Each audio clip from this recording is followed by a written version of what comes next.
아바타의 강림, 오늘은 예수 편으로 함께하겠습니다. 나는 그리스도입니다. 그것은 의심의 여지가 없습니다. 그리고 내가 침묵을 깰 때 온 세상이 그것에 대해 알게 될 것입니다. 많은 것 중 하나인 메허바바의 그리스도 신성에 대한 이 직접적인 주장은 1956년 샌프란시스코에서 이루어졌습니다. 서양에서는 많은 사람이 그분을 자연스럽게 그리스도로 보았고 일반적으로 서양 사람들에게 친숙한 유일한 아바타로 알려졌습니다. 그들은 나를 100% 그리스도와 같은 영적 스승으로 받아들입니다. 예수 사역의 시작. 예수는 20대였을 때 세례자 요한에게 세례를 받았습니다. 요한은 광야에 살면서 낙타털 옷을 입고 주로 메뚜기와 꿀을 먹었습니다. 그는 선지자로 유명했고 요단강에서 사람들에게 세례를 베풀었습니다. 그는 하나님의 왕국이 가까이 왔다고 전파하고 제자들에게 죄를 회개하라고 촉구했습니다. 세례를 받은 예수는 하늘이 열리고 하나님의 성령이 그에게 내려오는 것을 보았습니다. 그때 하늘로부터 한 음성이 들려왔습니다. 이는 내 사랑하는 아들이요 내 기뻐하는 자니라. 예수는 세례를 받은 후 광야로 갔습니다. 그러나 요한은 사회 질서의 안정에 위협이 되었기 때문에 결국 체포되어 투옥되고 참수당했습니다. 예수는 40일 밤낮을 금식한 후에 악마가 그에게 와서 그가 진정으로 하나님의 아들이라면 돌을 명하여 빵덩이가 되게 하여 배고픔을 채우도록 명령해야 한다고 말했습니다. 예수는 사람이 빵으로만 사는 것이 아니라고 대답했습니다. 그럼 다음 사탄은 예수를 성전의 난간으로 데리고 가서 그가 진정으로 하나님의 아들이라면 천사들이 그를 구할 것이기 때문에 그에게 뛰어내리라고 말했습니다. 예수는 사람이 하나님을 시험해서는 안 된다고 대답했습니다. 그러자 사탄은 예수를 산꼭대기로 데리고 가서 세상의 모든 왕국들을 보여주고 만일 예수가 악마를 숭배한다면 그것들을 주겠다고 약속했습니다. 예수는 사탄에게 사탄아 내 뒤로 물러나라 라고 말하였고 하나님께서 사람들이 오직 하나님만을 경배하고 섬겨야 한다고 명한다고 말했습니다. 그러자 악마는 그를 떠나고 천사들이 그를 섬겼습니다. 세례자 요한에게 세례를 받고 광야에서 유혹을 받은 후 얼마 지나지 않아 예수는 이스라엘에서 사역을 시작했는데 그 사역은 3년 동안 지속되었고 33세에 십자가에 못 박힘으로 끝났습니다. 복음서는 사건이 있은 지 수년 후에 기록되었고 사건에 대한 정확한 역사적 기록이 아니기 때문에 그 해의 정확한 역사적 기록은 사라졌습니다. 현대의 기독교 세계가 로마 카톨릭 교회, 수많은 개신교 종파, 동방정교회, 작은 종파, 그리고 스스로를 기독교인이라고 생각하지만 조직화된 종교에 적극적으로 참여하지 않는 개인들로 분절되어 있다는 것은 예수의 삶과 가르침의 의미에 대한 명확한 합의가 이루어지지 않고 있음을 보여줍니다. 순회 교사. 이스라엘에서의 그의 사역을 위해 예수는 본부나 운영기지가 없는 순회 교사였습니다. 그는 이 마을 저 마을을 순방하며 때로는 기적을 행하고 때로는 영적인 가르침을 베풀었습니다. 예수는 이 방랑 생활에 대해 이렇게 말했습니다. 여우도 굴이 있고 공중의 새도 둥지가 있다. 그러나 인자는 머리 둘 곳이 없다. 그는 그와 함께 살며 여행했던 12 제자의 마음을 그에게로 끌어들였습니다. 의심할 여지 없이 가까운 제자들에게 그들의 스승으로서 강렬한 영적 가르침을 주었지만 그러한 스승과 제자 사이의 대화 대부분은 역사 속으로 사라졌습니다. 그가 고향인 나사렛으로 돌아왔을 때 그는 무례한 대접을 받았습니다. 그는 성경을 완성하기 위해 왔다고 가르쳤음에도 불구하고 사람들이 보여주는 믿음의 부족에 놀랐습니다. 한 이야기에 따르면 그들은 예수를 가까운 언덕에서 밀어내려고 그를 마을 밖으로 인도했다고 합니다. 예수는 나사렛 사람들에게 이렇게 상기시켰습니다. 선지자는 자기 고향과 자기 집을 제외하고는 존경받지 않음이 없느니라. 예수는 다양한 상황에서 갖가지 기적을 행했습니다. 그 기적들은 마비와 질병을 고치고 맹인에게 시력을 주고 죽은 사람을 일으켜 세우고 벙어리를 말하게 하고 물을 포도주로 만들고 물 위를 걷는 일이 포함됩니다.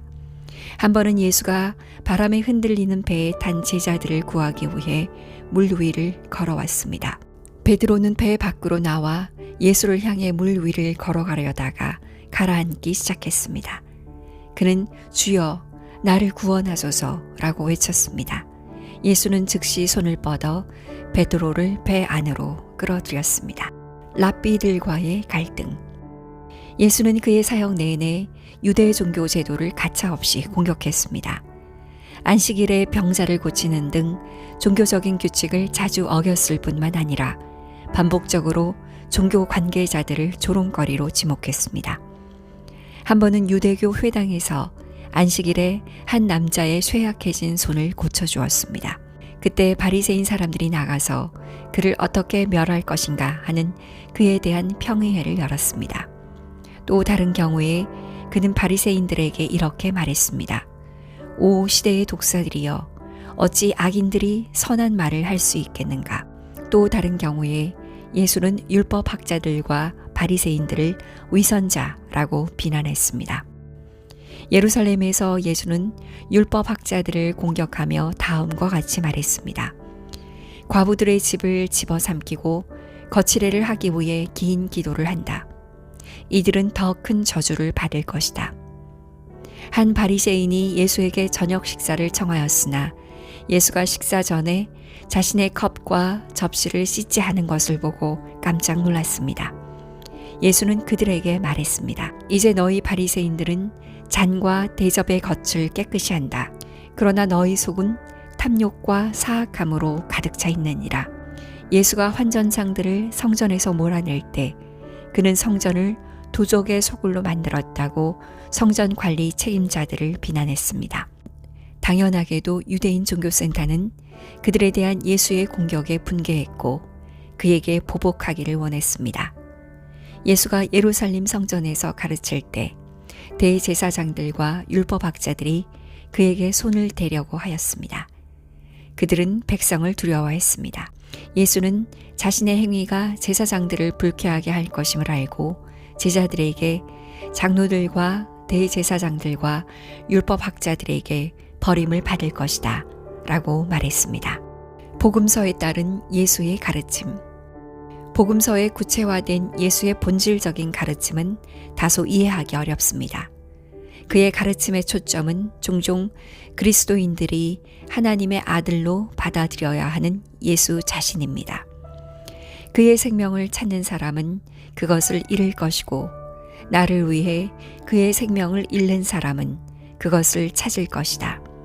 그는 또한 군중에게 이렇게 말했습니다. 나는 생명의 양식이다. 나에게 오는 사람은 결코 굶주리지 않을 것이다. 그리고 나를 믿는 사람은 결코 목마르지 않을 것이다. 십자가에 못 박히기 전 제자들과 함께 한 최후의 만찬에서 그는 이렇게 말했습니다. 나는 길이요 진리요 생명이니 나로 말미암지 않고는 아버지께로 올 자가 없느니라. 예수는 예를 들어 안식일에 병을 고치고 식사 제한을 무시하는 등 유대교의 율법에 관한 규율을 자주 지키지 않았습니다. 그는 생각과 말과 행동이 음식보다 훨씬 더 중요하다고 가르쳤습니다. 그는 그의 메시지에서 이방인을 배제하지 않았고 그의 설교에 여성을 환영하였습니다. 그는 자신의 가르침을 회당이나 전통 종교 서적에만 국한시키지 않았습니다. 대신에 그는 어디를 가든지 그 자신이 영적인 권위자였습니다. 예수는 부자에게 말했습니다. 내가 온전하고자 하거든 가서 가진 것을 팔아 가난한 자에게 주라. 그러면 내가 하늘의 보화를 갖게 될 것이다. 그리고 와서 나를 따르라. 가장 큰 계명이 무엇이냐고 묻자 예수는 답했습니다. 내 마음을 다하고 목숨을 다하고 뜻을 다하여 주 너의 하나님을 사랑하라. 이것이 크고 첫째 되는 계명이다. 둘째도 그와 같으니 내 이웃을 내 몸과 같이 사랑하라. 어떤 이들은 예수가 로마에 대항하여 군대를 이끌거나 어떤 식으로든 로마 점령의 잔인한 억압을 타도하기 위해 그의 능력을 사용하기를 희망했습니다. 예수는 무자비하고 이교도인 로마인들에 대해 좋은 말을 하지 않았지만 로마인들을 무력으로 반대하려는 광신도들과 함께하지 않기로 선택했습니다. 대신에 그는 보복을 하지 말라고 충고하였습니다. 눈에는 눈, 이에는 이로 갚았다는 것을 너희가 들었다. 그러나 내가 너희에게 이르노니 너희는 악을 대항하지 말고 누구든지 오른뺨으로 너를 치는 자는 왼뺨도 그에게 돌려대라. 예수는 위선과 영적인 자세를 가차없이 공격했습니다. 기도에 관해 그는 이렇게 가르쳤습니다. 너희가 기도할 때는 위선자와 같이 되지 말지니 이는 그들이 사람들에게 보이려고 회당과 거리 어귀에 서서 기도하기를 좋아하는 것이라. 내가 진실로 너희에게 이르노니 그들은 이미 그들의 보상을 다 받은 것이라. 너희는 기도할 때 너희 골방에 들어가 문을 닫고 보이지 아니하시는 아버지께 기도하라. 그러면 은밀한 중에 행해지는 일을 보시는 너희 아버지께서 너희에게 은혜를 베푸시리라. 기독교에 대한 끊임없는 질문들. 예수는 전통적인 유대교와 로마의 이교도와는 근본적으로 다른 종교운동을 남겼습니다. 새로운 종교는 번영이나 권력을 약속하는 것이 아니라 하나님을 사랑하는 우선순위에 기반을 두고 있었습니다. 게다가 예수는 그의 추종자들에게 그들의 안전과 생명을 위해 위험에 처할 것이라고 경고했고 세례자 요한과 예수 자신의 운명은 이러한 위험의 현실을 강조했습니다. 로마 제국이 수세기 동안 기독교 순교자들의 피로 넘쳐났다는 사실은 예수의 예언을 뒷받침했습니다.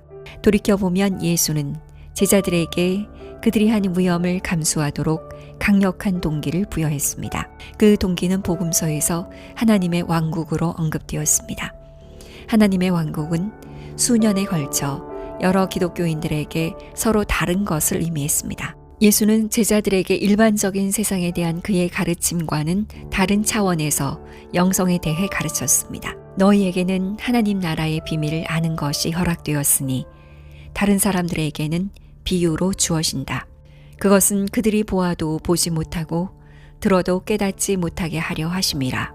비밀을 배우지 않은 다른 사람들에게 하나님의 왕국은 하나님을 사랑하는 길, 도움이 필요한 사람들에 대한 사심 없는 봉사, 동료 신자 또는 단순히 천국을 의미했습니다.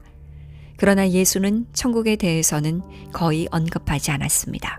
오늘날 기독교에 접근하는 방법이 그토록 많은 이유는 아마도 예수가 제자들에게 많은 질문과 명확한 답을 거의 남기지 않았기 때문일 것입니다. 그가 제자들에게 가르친 비밀은 무엇입니까? 기독교인은 세속적인 책임, 특히 이 시대의 책임 가운데에서 어떻게 살아야 합니까? 기적의 의미는 무엇입니까? 제자 유다는 왜 그를 배신했을까요? 무엇이 또는 누가 십자가형을 초래했으며 그 의미는 무엇입니까? 예수는 왜 유혹을 받았습니까? 예수의 삶에 우리가 아는 것보다 더 많은 것이 있습니까? 지금까지 역사학자와 신학자들은 단지 추측만 할 수 있었고 이러한 질문에 대해 말 그대로 수천 권의 책을 읽을 수 있었으며 그것들은 모두 다른 이론들을 설명했습니다. 다행스럽게도 메허바바는 이러한 성가신 질문에 대한 답변을 제공했습니다. 세례자 요한에 대한 메허바바의 견해. 역사는 세례자 요한을 군중에게 설교하고 그들에게 세례를 주고 궁극적으로 예수에게 세례를 줌으로써 예수의 길을 준비한 다소 이상하고 인습에 얽매이지 않는 선지자로 묘사합니다. 왜 그리스도가 세례를 받아야 했는지는 분명하지 않습니다. 바바는 세례자 요한은 훌륭한 존재였습니다. 그는 그의 목을 내주었습니다. 그는 예수의 스승이었습니다. 라고 설명했습니다. 모든 강림에서 5명의 완전한 스승이 아바타를 공개해야 하며 세례자 요한은 예수를 공개하는 데 책임이 있는 주요 완전한 스승이었습니다. 한 바바 러버는 인도에서 메허바바를 방문한 것에 대해 다음과 같이 썼습니다. 초기 교회는 예수와 그리스도의 구별에 대해 어느 정도 알고 있었던 것으로 보이지만 인간이 신이 될 수 있다는 생각은 서양에서 잊혀졌습니다. 왜냐하면 그들은 또한 세례와 관련이 있는 주현절에서 그리스도의 탄생을 축하했기 때문입니다. 세례자 요한이 완전한 스승이었으므로 예수는 세례를 받는 동안 신성실현을 하였습니다. 세례자 요한은 예수의 출현에서 하즈라 바바잔이 메어바바의 출현에서 한 것과 같은 역할을 했습니다. 세례자 요한은 아바타를 끌어내리고 그의 의식을 드러낸 5명의 완전한 스승 중 한 명이었습니다. 바바는 이전 강림을 위해 완전한 스승들을 거의 지명하지 않았지만 요한은 그의 일상적인 관행에서 예외가 될 만하다고 느꼈습니다. 유혹. 전승에 따르면 예수는 유혹에 굴복할 수 있었지만 사탄의 많은 제안을 거절함으로써 하나님의 시험을 통과했습니다. 그러므로 그는 자신의 사역을 시작하기 위해 스스로를 증명했다라고 말했습니다. 인습적인 견해는 정확할 수 없습니다. 아바타는 완벽하고 인간의 형태에 있는 하나님입니다. 그가 악의 세력에 굴복할 가능성은 없습니다. 완전히 참 나를 깨달은 자로서 그의 행동은 자신을 위한 것이 아니라 인류를 위한 것입니다. 가스픽스의 편집자들이 예수의 유혹에 대해 구체적으로 물었을 때 메어바바는 다음과 같이 설명했습니다. 진실은 예수께서 사탄의 유혹을 받은 것이 아니라 예수 스스로를 유혹하게 되었고 그 유혹을 이겨냈다는 것입니다. 여기에는 위대한 목적이 있었습니다. 그는 스스로 유혹받아야 했습니다. 그로 인해 그는 세상에서 지배적이었던 유혹의 힘에 대한 부담을 짊어졌습니다. 예수는 모든 유혹을 이겨냈고 그러한 방식으로 보편적인 유혹의 힘에 큰 저항으로 작용하는 엄청난 힘을 창조했습니다. 부처의 경우도 그랬고 아바타 시대에도 매번 그랬습니다. 하나님이 아바타로 지상에 나타날 때마다 그의 신격은 보편적인 추진력을 주고 그 결과는 우주적입니다. 즉 인류는 이익을 얻을 뿐만 아니라 창조 전체의 모든 존재가 보편적 추진력의 이익을 얻습니다. 바바는 이 과정이 현대 세계에서 어떻게 여전히 작동하고 있는지에 대한 예시를 해주었습니다. 그는 만달리와의 대화에서 이렇게 말했습니다. 요즘 나는 화를 내지 않으려고 노력합니다. 내가 그렇게 하려고 할 때마다 나는 예수 그리스도의 말을 기억하고 사탄아, 내 뒤로 물러가라 라고 말합니다. 그러므로 정욕, 탐욕, 분노, 질투, 돈 문제나 가정사에 대한 어떤 생각이 당신의 가슴을 사로잡으려 할 때마다 나와 함께 사탄아, 내 뒤로 물러가라 라고 말하고 평안하기를 바랍니다. 대부분 소실된 예수의 원래의 메시지. 놀랍지 않게도 예수의 메시지는 2000년이 넘는 지속적인 개작과 수정 및 번역 과정에서 대부분 소실되었습니다. 바바는 1937년 한 기독교 목사와 대화하면서 이렇게 말했습니다. 오늘 한 강연자가 500명이 모인 앞에서 연설을 하고 500명의 청중이 같은 주제를 다른 사람들에게 반복한다면 500가지 다른 해석이 있을 것입니다. 어떤 해석은 강연자가 꿈에도 생각하지 못했던 것들입니다. 그러므로 예수와 같은 스승의 가르침은 과거의 다른 해석자를 통해 아마 수천 번을 통역했을 것입니다. 원래의 생각은 때때로 잊히거나 부적절하게 만들어지지만 각각은 원래의 것과 다른 해석을 고수합니다. 그것이 오늘날 많은 사람이 해석에 있어 그들에게 호소력이 없는 성경과 다른 책들을 믿기를 주저하는 이유입니다. 성경에는 예수 그리스도보다 더 많은 작가가 있습니다. 따라서 선지자들이 결코 말하지 않은 말과 설명을 두고 서로 다른 종교의 광신적 추종자들 사이에 항상 다툼이 있는 것이고 지나치게 열정적인 제자들과 사제들에 의해 소위 거룩한 경전에 쓰여졌으며 이것은 아주 자연스럽게 다른 사람들의 마음속에 반란을 일으킵니다. 바바는 학생들에게 예수의 가르침을 설명하면서 기독교인들이 따르고 있는 가르침은 그리스도가 준 진정한 가르침이 아닙니다. 사제들은 그의 말을 바꾸고 그의 가르침에 덧붙이고 그것들을 망쳤습니다. 또 다른 경우에 메어바바는 캔터베리 대주교의 연설을 들으면서 다음과 같이 말했습니다. 교회에 있는 사람들은 모두 우리 주 그리스도에 대해 말하지만 그를 따르지 않습니다. 다른 모든 종교와 마찬가지로 기독교도 원래의 메시지와 접촉하지 못했습니다. 메어바바는 호주의 한 단체에 이렇게 말했습니다. 오늘날 기독교 세계는 교회로 갑니다.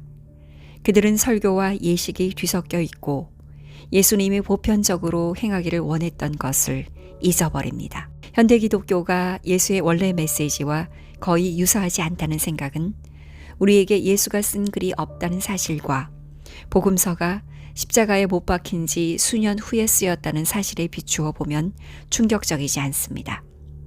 지금까지 예수를 이해하기 위해 진심으로 노력한 사람들은 거의 극복할 수 없는 장애물에 직면했습니다. 하지만 바바는 예수에 대한 우리의 관점을 영원히 바꾸어 놓았습니다. 예수의 메시지를 분명하게 설명하는 메허바바. 예수의 메시지에 대한 본질은 무엇이었습니까? 메허바바는 그의 가르침의 다양한 수준을 매우 간단하게 요약했습니다. 예수는 정말 뭐라고 말했습니까? 군중에게 그는 하나님은 하늘에 계시니 거기로 가기 위해 힘쓰라. 그리고 그 끝에 도달하기 위해 어떤 유혹과 고통을 극복하라고 말했습니다. 그는 추종자들에게 이렇게 말했습니다. 하나님은 어디에나 계시니 그를 보려고 노력하라 라고 말하며 그 취지를 설명했습니다. 그는 가까운 사도들에게 하나님은 내 안에 계시고 너희 안에도 계신다 라고 말했고 실제로 그들에게 이를 드러냈습니다. 왜 예수는 다른 말을 했을까요? 시기와 사람에 따라 듣고 이해할 준비가 되어 있는지에 따라 예수의 뜻은 모든 것을 버리고 그를 따르라는 것이었습니다. 그것은 그를 알고 그를 보고 그를 경험하는 것을 의미합니다. 모든 것을 버리고 그를 따르라 라는 명령은 메허바바가 예수의 메시지를 요약할 때 가장 자주 언급하는 요구사항입니다. 그가 분명히 밝힌 한 가지 중요한 사실은 모든 것을 버리고 그를 따르라 라는 명령이 세상의 의무와 소유물을 버리고 수도 생활을 하라는 뜻이 아니라는 것입니다. 그는 기자들에게 이렇게 말했습니다. 영성에 비합리적인 것은 없습니다. 실생활에 적용할 수 있도록 매우 실용적으로 만들 수 있음을 뜻합니다. 예수 그리스도는 모든 것을 버리고 나를 따르라 라고 말했습니다. 그것은 당신의 한계를 버리고 내 삶을 살라는 것입니다. 그는 그것이 실용적인 방법이라는 것을 빗대어 말했습니다. 또 다른 경우에 바바는 다음과 같이 설명했습니다.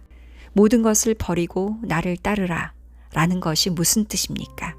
그것은 나에게 복종하는 것입니다. 그를 어떻게 사랑하느냐는 질문에 대해 바바는 다른 것 중에서 다음과 같이 말했습니다. 그리스도는 말했습니다. 모든 것을 버리고 나를 따르라. 그것이 무슨 뜻이었습니까? 그는 몸과 음식과 잠과 그 모든 것을 떠나라는 뜻이 아니었습니다. 그는 소유에 대한 모든 생각, 모든 세속적인 생각을 버리고 오직 그만을 생각하라는 뜻이었습니다. 또 다른 경우에 바바는 이 본질적인 기독교적 명령을 더 자세히 설명했습니다. 그러나 그 이면의 의미는 이 모든 것들을 떠나는 것이 아닙니다. 세상을 포기하는 것이 아니라 순종하는 것입니다. 모든 생각, 이기적인 생각을 버리고 그냥 나에게 순종하세요. 그러면 당신은 해방되고 자유로워집니다. 그러나 당신이 할 수 없다면 모든 행동이 구속력을 만들기 때문에 점점 더 많은 구속력이 만들어집니다. 예수와 완성을 위한 추구. 하나님을 깨닫기 위한 노력의 상징적 단서는 신약 성경 전체에 때로는 있을 법하지 않은 곳에 뿌려져 있습니다. 예수가 하나님 나라에 들어가려면 어린 아이와 같아야 한다고 가르쳤을 때 그는 하나님과의 합일에 대해 말하고 있었습니다. 바바가 설명했듯이 한 사람이 진정한 아이일 때, 왕다운 아이일 때, 그것은 그가 신성실현을 했다는 의미입니다. 신격에는 순수한 어린 아이의 심성이 있기 때문입니다. 그래서 예수께서 어린 아이와 같이 되지 아니하면 하나님 나라에 들어갈 수 없다라고 한 것입니다. 그런 아이에게는 온 우주가 장난감과 같습니다. 무한한 생명 전체가 이 아이가 노는 정원입니다. 예수는 자신을 잃지 않으면 자신을 찾을 수 없다고 가르쳤습니다. 메어바바는 이것이 하나 안에 세 가지인 첫째, 자신을 잊을 정도로 하나님을 사랑하고, 둘째, 영혼을 위해 육체적 욕망을 희생하며, 셋째, 하나님의 뜻에 따른 완전한 단념을 의미한다고 설명했습니다. 자신을 발견하기 위해서, 즉 신성실현을 위해서는 자신을 완전히 잃어야 합니다. 즉 자신의 제한된 자아를 완전히 소멸시켜야 합니다. 이 자아 소멸은 아바타 또는 완전한 스승의 도움으로만 발생할 수 있습니다. 사드구루는 누구에게나 그것을 주지 않을 것입니다. 자신을 완전히 물리치지 않은 자에게는 그것을 줄 수 없습니다. 그는 자신을 100% 내어준 사람이나 그와 매우 가깝거나 깊은 관계가 있는 사람에게 그것을 줍니다. 사드구루는 이 지식을 순식간에 줄 수 있습니다. 그러나 이 지식을 원하는 사람은 필요한 준비가 되어 있어야 합니다. 그래야만 사드구루가 도움을 줍니다. 또 다른 경우에 만달리에게 특정 영적 주제를 설명하면서 바바는 예수가 사용한 돼지 앞에 진주라는 비유를 자세히 설명했습니다. 돼지는 대부분 음식 찌꺼기를 먹고 삽니다. 그들 앞에 진주 더미를 놓아도 그들은 여전히 음식 찌꺼기를 쫓아다닐 것입니다. 세상은 오물과 쓰레기 같고 신성실현의 길은 무수한 진주로 가득 찬 길과 같습니다. 여러분은 돼지와 같은 환경에서 살고 있습니다. 여러분은 진귀한 진주를 보고 있지만 여전히 쓰레기에 끌립니다. 오직 백조만이 진주의 가치를 압니다.